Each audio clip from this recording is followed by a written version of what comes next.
Aku rindu Tuhan, aku rindu. Aku rindu semua orang tahu.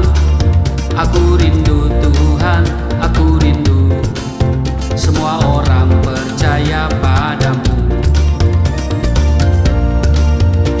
Sebab hanya Engkau juru selamat, sebab hanya Engkau penebus dosa. Agar semua orang menjadi tahu hidup dalam damai sejahtera-Mu. Agar semua orang tidak binasa, dapat masuk kerajaan surga.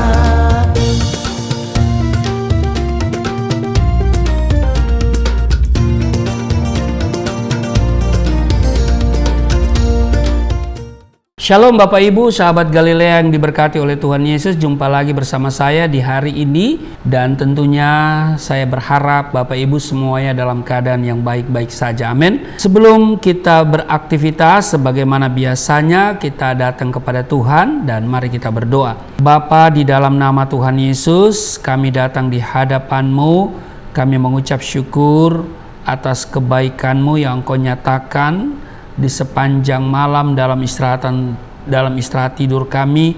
Engkau yang sudah menjaga dan menyertai serta memberkati petiduran kami. Kami boleh bangun di hari ini dengan kesehatan, kekuatan, dan umur panjang.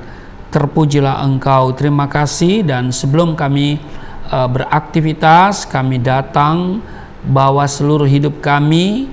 Kami mau dengar firman Tuhan. Kiranya firman-Mu ini benar-benar membentuk hidup kami, karakter kami, sehingga hari ini kami dalam tugas kerja ada damai, ada sukacita, karena kami berjalan sesuai dengan firman-Mu.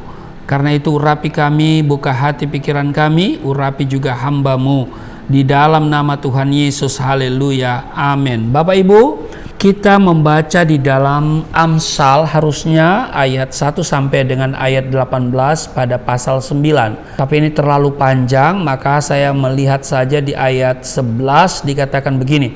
Karena oleh aku umurmu diperpanjang dan tahun-tahun hidupmu ditambah. Nah, semua manusia pada umumnya akan mengalami kegentaran dan kengerian bila memikirkan bagaimana menghadapi yang namanya kematian. Semua kita pasti mengalami hal itu, ya kan? Nah, banyak orang yang kelihatannya gagah perkasa, ya kan? Berani berperang di medan pertempuran dan tidak takut menghadapi binatang buas. Tapi bila mereka mengingat apa yang ada di balik kematian, mereka pun menjadi gentar. Banyak orang yang sewaktu hidupnya bermulut besar mengatakan bahwa ia tidak percaya kepada Tuhan dan tidak percaya akan adanya surga dan neraka. Tetapi begitu maut mengintip dan ajal sudah hampir menjemput, ketakutan yang luar biasa terjadi dalam batinnya. Mereka minta segera dipanggilkan hamba Tuhan atau pemimpin rohani untuk berdoa baginya. Barulah mereka bertobat. Syukurlah jika masih ada kesempatan. Bagaimana jika tidak? Saya alami beberapa kali. Sudah sekarat, ya baru panggil hamba Tuhan untuk didoakan. Selama hidupnya gak pernah ke gereja, ya kan? Ya, selama hidupnya sibuk dengan urusan-urusan duniawi sampai lupa perkara-perkara yang rohani. Selama hidupnya dia hanya mengejar perkara-perkara yang rohana. Perkara-perkara yang rohani dia lupakan. Karena itu Tuhan Yesus katakan, carilah dahulu kerajaan Allah dan kebenarannya, maka semuanya ditambahkan kepadamu. Jadi Bapak Ibu, sekaya dan sehebat apapun manusia takkan dapat membeli yang namanya umur panjang. Umur panjang tidak dapat dicari dengan usaha manusia, karena hanya Tuhanlah yang empunya. Tuhan adalah sumber segala-galanya. Dialah yang memberi umur panjang. Dia pula yang membuat miskin dan membuat kaya. Ia merendahkan dan meninggikan juga. Amin. Ia menegakkan orang yang hina dari dalam debu dan mengangkat orang yang miskin dari lumpur untuk mendudukkan dia bersama-sama dengan para bangsawan dan membuat dia memiliki kursi terhormat. Sebab Tuhan mempunyai alas bumi dan di atasnya ia menaruh daratan. Demikian kalau saudara baca di dalam 1 Samuel pasal 2 ayat 7 dan 8. Nah, bagaimanapun panjangnya umur manusia, Bapak Ibu, semua pasti ada batasnya. Dan pada akhirnya kita semua harus menghadap Sang Pencipta. Kematian jasmani bukan apa-apa, tetapi kematian kekal itulah yang sangat mengerikan dan menakutkan semua orang. Nah, bagaimana caranya memperoleh hidup yang kekal dan tak kehilangan nyawa? Artinya, nyawa tidak binasa karena siksaan abadi di neraka. Ya, tentunya kita harus mencari Tuhan. Amin. Di Amsal pasal 8 pada ayat 35 dan 36 dikatakan begini, karena siapa mendapatkan aku mendapatkan hidup dan Tuhan berkenan akan dia, tetapi siapa tidak mendapatkan aku merugikan dirinya. Semua orang yang membenci aku mencintai maut. Siapa yang membenci aku itu mencintai maut. Nah, ini bicara hikmat. Dan kalau kita lihat tulisan Rasul Paulus 1 Korintus pasal 1, Yesus itu adalah hikmat Allah. Semua orang yang membenci Yesus itu dia orang mencintai maut. Jelas sekali bahwa barang siapa tidak memiliki Kristus di dalam hidupnya, semakin mendekatkan dirinya kepada maut. Mumpung masih hidup, bertobatlah dan percayalah kepada Kristus. Amin. Jangan tolak Kristus.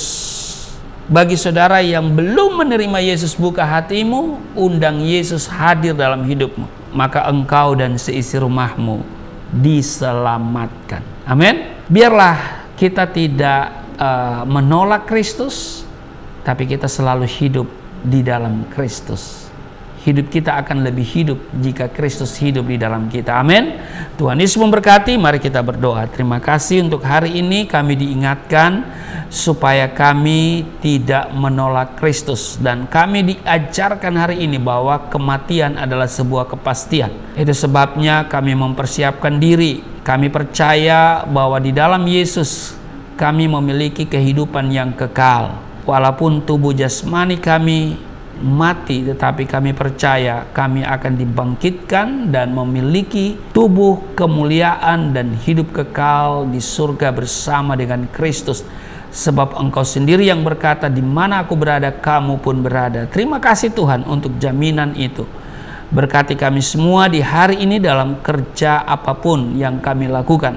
Biarlah kami senantiasa ditolong Tuhan, diberi kekuatan. Ada terobosan-terobosan Tuhan kerjakan dalam hidup kami. Berkati rumah tangga kami, keuangan kami, kesehatan kami, juga usaha pekerjaan kami. Di dalam nama Tuhan Yesus, haleluya, amin.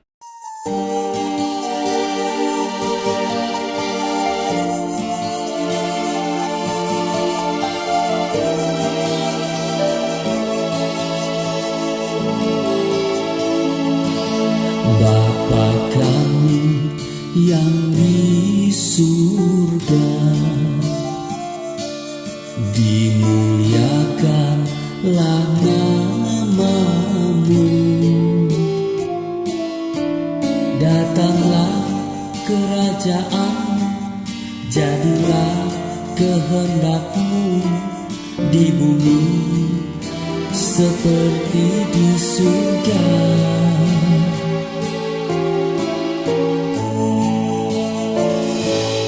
Berikanlah kepada kami makanan yang sejahtera